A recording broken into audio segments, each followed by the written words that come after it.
तो का हाल हो भाई देखो कल हमको बोल रहे हो सकते हैं हमके करकट धराल हो जौन कि यहाँ करकट निकाले धो गए से तो करकट के भीतर माटी भरला हम के 3-4 जना मिल कर माटी भरती है जौन के देखा भाई साहब के टोपी लेके से माटी देख के आवत रहो तो तोहरा लोग के दिखावे थे कि देखा 2 जना नहीं हो सो खड़ा देखो भाई के तैयार चलावत है जौन कि देख सकते हो एगो भाई हो 2 जना टोपी देखा करकट पूरा चल के तैयार हो गए देखा माटी हम के भरती से कैसे कहीं ज़्यादा खाल में हो गल लगा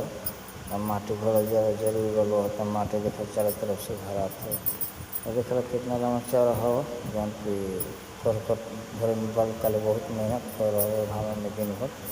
तो करकट भरा के तैयारी हो गल देखा हम अपन वीडियो कैमरा पहले हुए जौन को पूरे दृश्य पर कैमरा इतना छन्ने उतरल कि घामा उतरल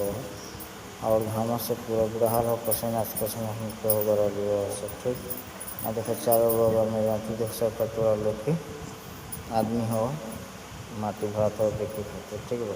है देखा करकट के पूरा सीन